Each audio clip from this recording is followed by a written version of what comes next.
May kasabihan na sa kamatayan nagiging pantay-pantay ang lahat ng tao. Pero kahit sa kabilang buhay, ramdam pa rin ang pagkakaiba-iba ng mga antas sa lipunan. Lalo na sa mga nakahimlay sa mga apartment.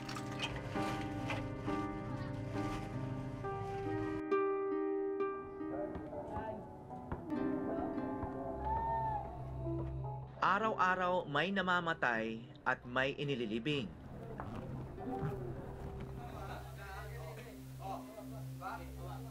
Magandang hapon po. Magandang hapon. Condolence.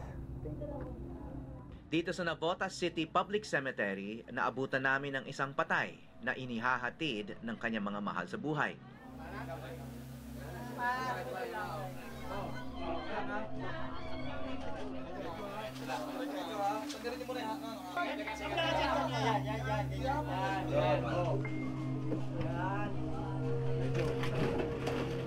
Saan lalagay ba sa loob? Pag alis nila, may isang laging naiiwan. Si Mang Emong. Sanay na si Mang Emong sa mga buto at labi. Nakakasalamuhan niya kasi ang mga ito araw-araw. So, gaano katagal ang pagtatrabaho rito? Matagal-tagal din po dahil sa kikinisin pa to. Kikinisin lahat yan. So, meron ng laman ito? Wala pa po. Hindi, dati. Dati meron na po. Pinatibag ng may-ari. Ilan? 4 po yung 4 na nit yan eh. 4. Opo. Ano na po ang nangyari sa mga labi? Yung mga buto? Nandito yung mga buto. Nandyan? Opo, lahat. Puro buto na po yun. Kumbaga, ang ginawa nyo, Pinaganda lang niya. inipon nyo, Oo. tapos sinako nyo lahat. Opo. 2 dekada na kasi siyang nakatira sa sementeryo bilang caretaker at sepulturero.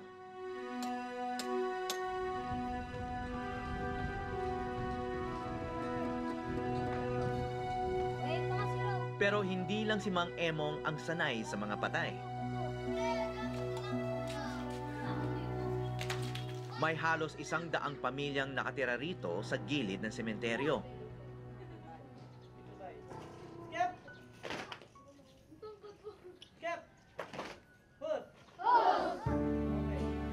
Sa Navotas at marami pang pampublikong sementeryo sa bansa,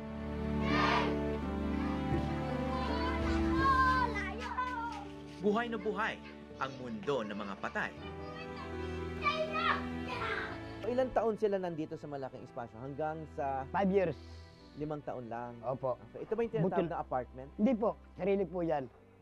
Hanggat wala pa sila namamatay. Ano ba tawag dito? Sarili po. Sarili pero inuupahan din nila.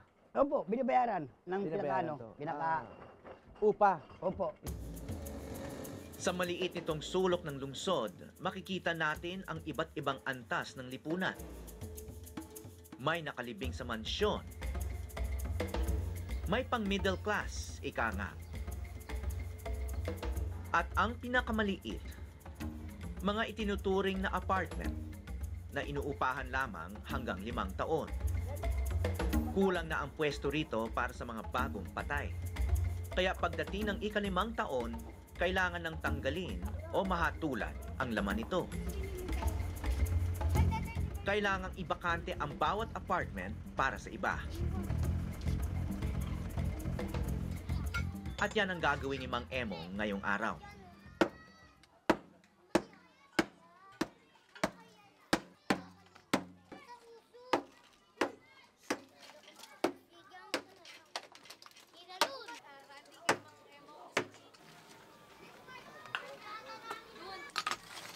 Yung pamilya ba darating para kunin? Bubutasin lang. Tapos, Nagsalagay mo buto na. paano yung buto ng bata? Kung saan niya?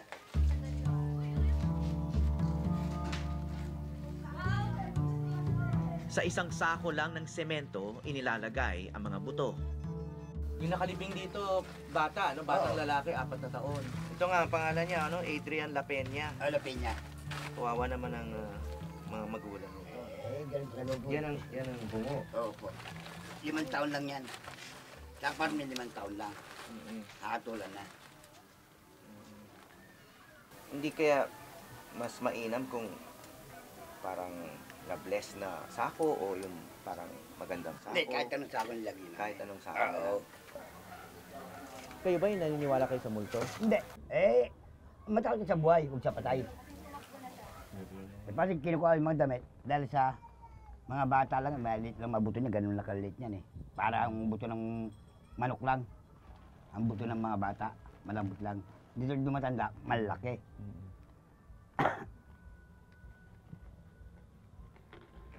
Yan, tulad yan. 50 pesos lang ang sahod namin dyan. Pag yung paggawa nito, Kung tatanggal, oo. 50 pesos. 50. Kasama na yung pagtitibag. Oo, lahat na. Tapos pag sasara ulit, 50 rin. Bali 100 lang. Eh, paano yung material, yung semento rito? Hindi, sa kanya yun. Sa kanya yun. Oo. Yung labor ang 50 pesos. Oo. Ang karamihan daw ng mga labi rito, hindi na nababalikan ng mga pamilya. Nalilimutan na kaya? O wala nang pambayad sa paglipat? So, hindi niya alam ngayon na ginagawa mo to. Oo. Hindi ka naman, hindi naman naman nagagalit sa'yo. Hindi siya pwede magalit sa amin kahit magreklamo sa munisipyo. Kasi 5 taon lang kontrata niyan eh. Wala na siya. Tapos na ang kontrata ng nakalibing dito. Isang batang lalaki. Naging katulad kaya siya ng ibang bata rito? Sino si Adrian La Peña? At bakit maaga siyang binawian ng buhay?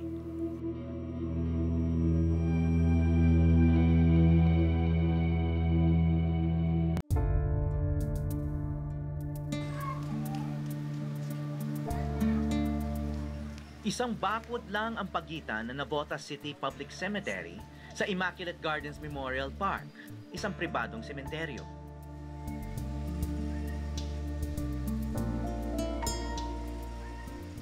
Ibang-iba.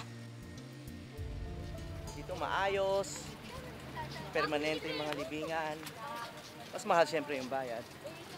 Pero berdeng-berde. At siguradong walang pinapayagang matulog dito at tumira. Ay, morning. Magandang umaga po. Kung ang labi ni Adrian isinako lang ng walang seremonyas, dito ang paglipat ng mga labi naging isang family reunion.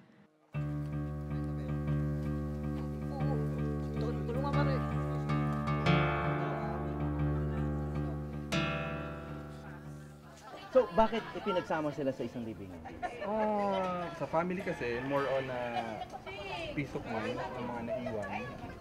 Tsaka, of course, yung love, tsaka yung respeto dun sa mga pumanaw na kamag-anak namin.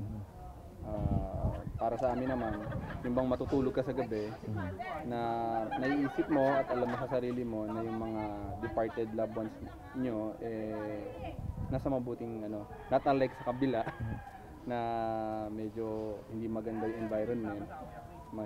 Kaya we decided na pagsama-samahin. Actually, magkakapatid. Hindi maganda yung nasa apartment lang siya na medyo congested.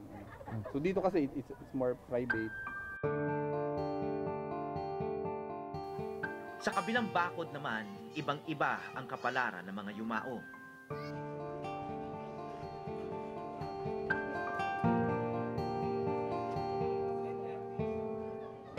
So, alam niyo naman na paglipas ng 5 taon kailangan nilang butasin ulit ito at ilalabas. Apo. The same time, meron din po kasi kami yung father ko, yung totoong father ko po kasi, nalibing na dito yon. Kasi siguro bata-bata pa ako noon. Siguro mga 3 taon, 4 na taon nang dumadalaw kami ng mother ko. Pagtingin namin, iba na yung nakapangalan. Nawala na. Tapos hindi na namin alam kung nasa na yung buto. Wala na makapagsabi sa amin. Sino namin nahabol yung buto na yun. Tapos ngayon, sinusugal namin siya kasi hindi namin afford doon sa sa Catholic. Kung tutuusin, hindi naman kami makakadalaw ng madang hapon kasi delikado rin dito. Kaya umaga ka pagdadalaw ka dito para medyo safe. Tapos po, ang balak ko po dyan po muna siya pansamantala. After 5 years, kukunin namin yung buto. Pero papaalagaan talaga, pababantayan talaga. Kaya papayag na basta-basta nila gagalawin niya ng walang abiso. Hanggang kamatayan, pareho pa rin ang pagitan ng may kaya sa mahirap. Pwede po magtanong lang? Kasi yung sinabi sa amin, yung ibang buto, eh, nilalagay lang daw sa sako at yun nga, tinatambak lang dyan. Karamihan po. Kayo, ayaw niyong Ayaw mangyari po yan. na mangyari. Kasi nangyari na po yun sa nanay ko. Anong nangyari? Mano lang 5 taon, hindi ko namin alam na nilagay na nila sa tinapon lang daw nila yun. Si Mang Aste ang pabirong tinatawag na San Pedro rito. Siya kasi ang may listahan ng mga matatapos sa kontrata sa mga apartment. Kumbaga, siya ang nagbibigay ng hatol sa mga labing kailangan ng alisin. So araw-araw may binubutas yan at tinatanggal yung mga buto. Itong mga nakukuha sa mga apartment, hindi na kina-claim ng mga kamag-anak. Mas marami pong hindi nakikinig. Mas maraming hindi nakiklaim. So mas marami yung natatambak na lang dito, tapos nilalagay na lang dyan. Hindi pa to napupuno. Malapit na po. Dito sa tambakan napupunta ang mga labing hindi na nakukuha ng kanilang mga pamilya. Habang ang ibang mga buto, naiiwan lang sa gilid ng mga nicho. Para sa marami, ito na ang tunay na huling hantungan.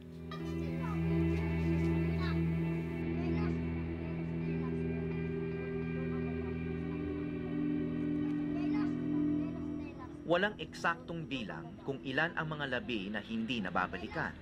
Kamakailan lang daw kasi sila nagkaroon ng maayos na sistema. Yung may mga address natin. Ito tong sir, tong order of payment. Meron na kaming kwan dito. May address na, kompleto na ang address nila. Pati yung kung may telephone number para makokontak namin. Ayan meron ng telephone number. Kaya lang nagkuhan nga kami, nag-umpisa nung recording, magre-record 2014 lang. Parang binigyan ko ng sistema. Tagos. Puro barangay na yan eh. Walang address Kapalaran na Botas. Noon pa, naililista raw ang pangalan ng mga pamilyang umuupa sa mga apartment. Pero kulang-kulang ang mga naitatalang impormasyon. Halimbawa itong nakita naming kinuna namin na ilalabas na mga buto, no? Bata, si Adrian La Peña. Paano kaya namin malalaman kung saan gusto namin puntahan ng pamilya para sabihin na ito na, yung buto nyo, buto ng anak nyo, buto ng batang ito ay nakasako na, nag-aabang na. Wala pa sa aking record dyan.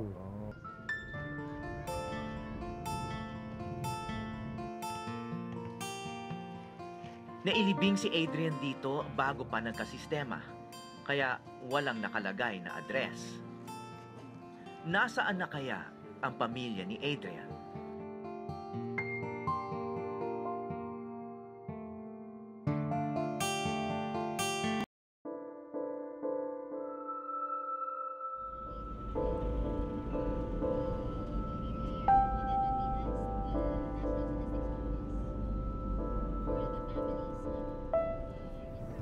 Pagkatapos namin kinunan yung pagtanggal ng labi ng 4 na taong gulang na si Adrian La Peña, gusto namin hanapin yung mga kamag-anak niya, yung pamilya niya.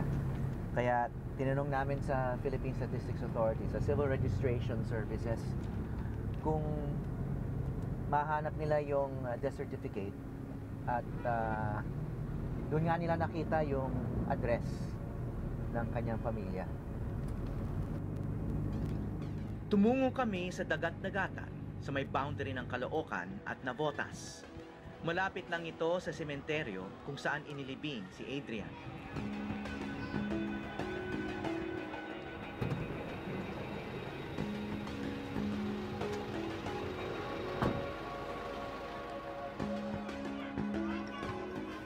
Hinahanap ko po yung mga La Peña.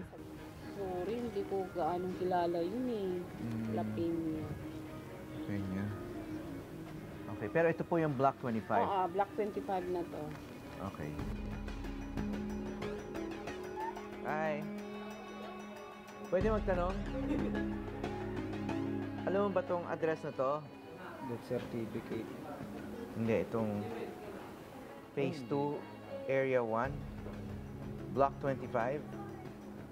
Hindi ko alam. Sa anong block ba to? Block 25 to. Okay. Dito po yung sa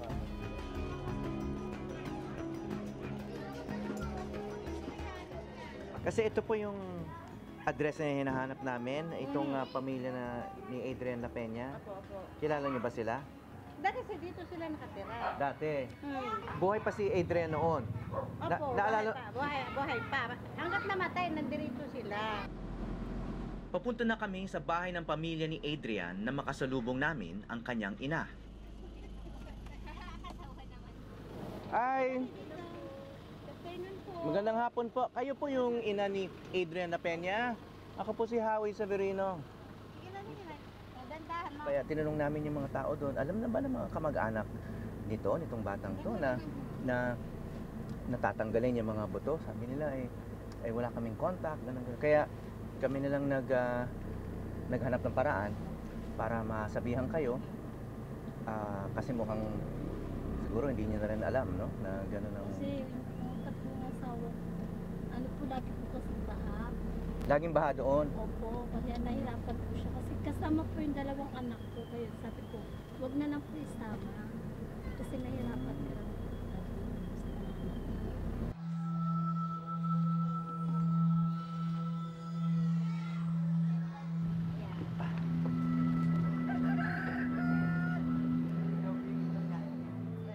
Nalaman kong hindi na raw nadalaw si Adrian noong nakaraang undas dahil nagbaha sa sementeryo.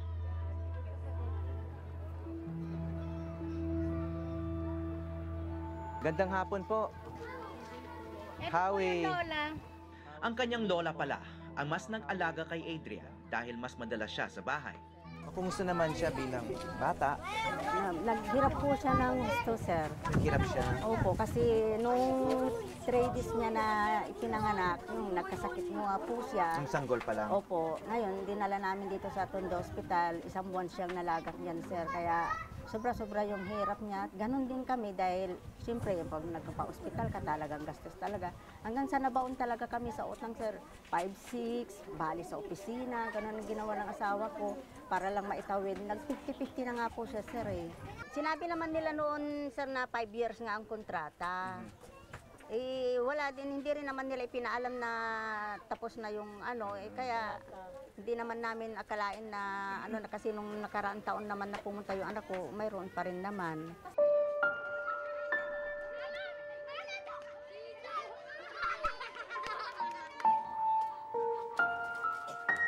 Unti-unti kong nalaman kung sino si Adrian. Siya pala ang kuya sa 4 na magkakapatid.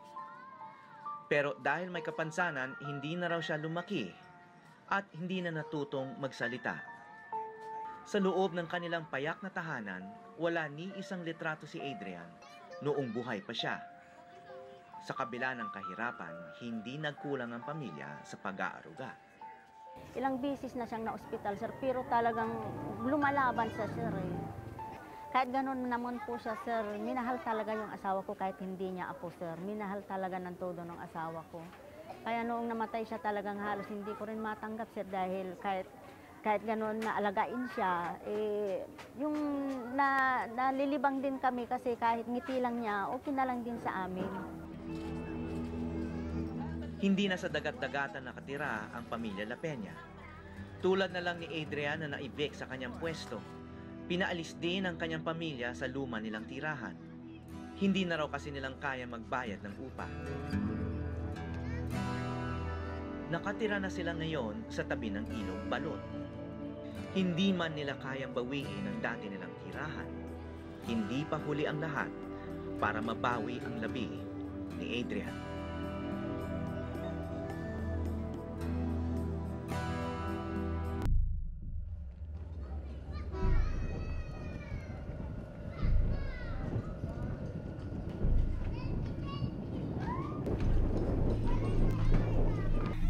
Para sa maraming nakalibing sa mga pampublikong sementeryo, hindi sa loob ng nicho ang kanilang huling hantungan. Ang ibang mga butong hindi nababalikan, nabebenta na lang at minsan nadadala pa sa ibang bansa.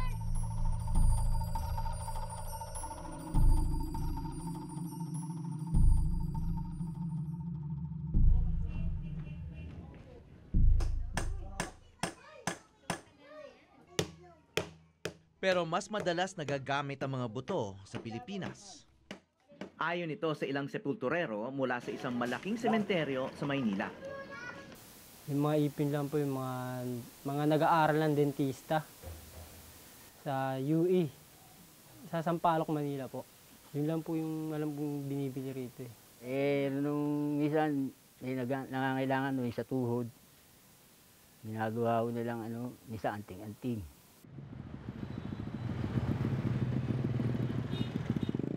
Tumungo kami kung saan daw napapadpad ang ibang mga buto. Sa Quiapo. Oo, kayo sir.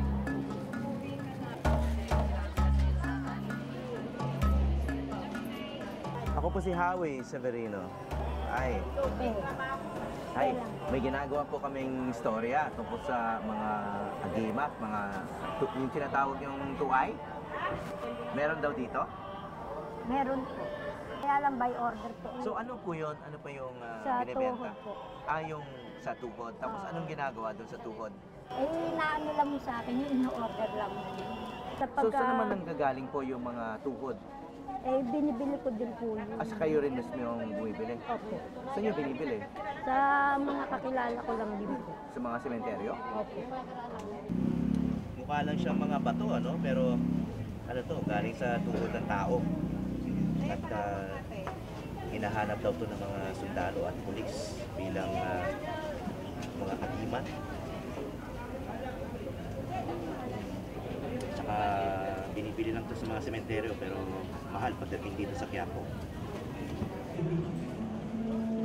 Mahigit 1,000 piso ang bawat isa nito. Hindi na natin malalaman kung kanino ang mga butong ito.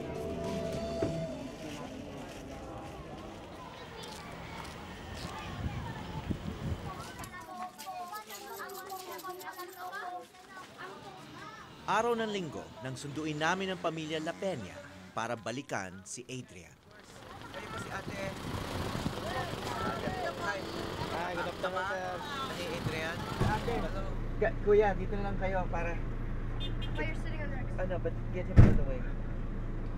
Hello po. Hello. Salamat at nagbukod kayo ng oras. Nakilala ko na rin ang kanyang tinuturing na lolo na nag-alaga sa kanya kahit hindi sila magkadugo. So kayo sir, yung isa sa mga nag-alaga kay Adrian na Opo, matagal? simula nung ipinanganak siya hanggang na-hospital, kasakit. Hanggang yun nung pumanaw na siya, ako talaga nagkukuhan. Kahit na masakit ba sa akin na pumanaw yung bata na yun, mahal na mahal ko yun eh. Dahil kahit na oras na yun na kailangan siya ng gamot, inahanapan ko ng paraan yun para malapatan siya ng gamot. Kahit na 10 oras na ng gabi, pupunta ako doon sa Bangbang. Doon ako bumibili ng gamot kasi mahal kasi yung gamot niya eh. Para lang sa katawan niya ba. Bakit siya napalapit sa inyo? Kasi sa akin naman, hindi ko naman na ibig sabihin na hindi ko kano-ano. Pero kung mahal man ng asawa ko yung mga apo niya at saka yung mga anak niya, mas mahal ko rin sila. Ayaw ko silang mapabayaan ba.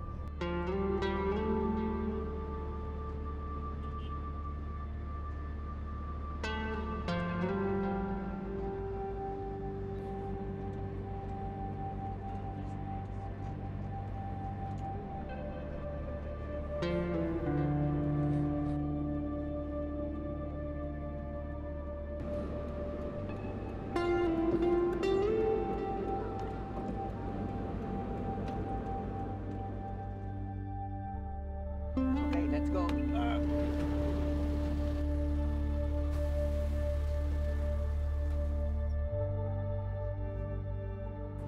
Iiwanan na po namin itong kopya ng kontrata sa inyo para maalala nyo na may hangganan lang to, no?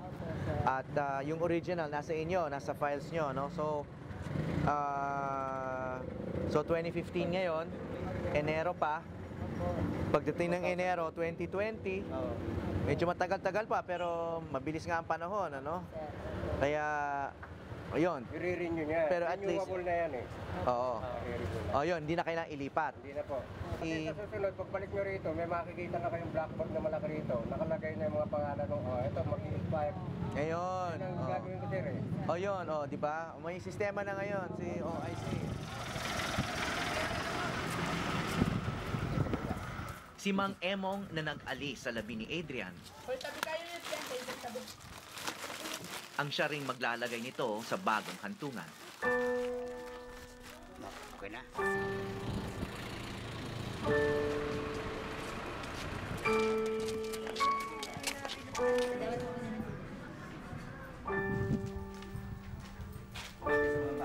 Hindi na siya ilalagay sa apartment, kundi sa isang kripta na may mas maliit na espasyo dahil buto na lang ang labi ni Adrian.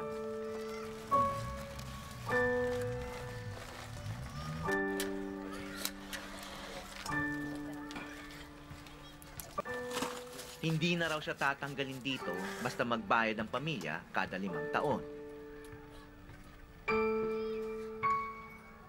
Okay na rin yan na magkaroon siya ng sarili niyang hindi siya mahalot pa rin sa Hindi na siya istorbohin.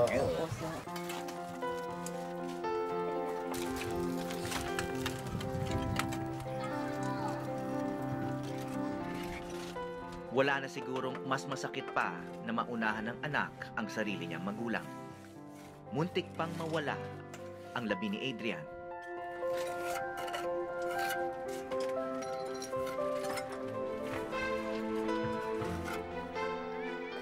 Maiksi man ang kanyang buhay, mapalad ang musmos dahil minahal siya ng buo.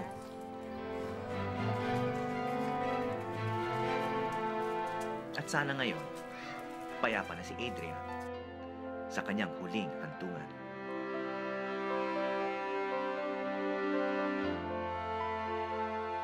Ako si Howie Severino at ito ang Eyewitness.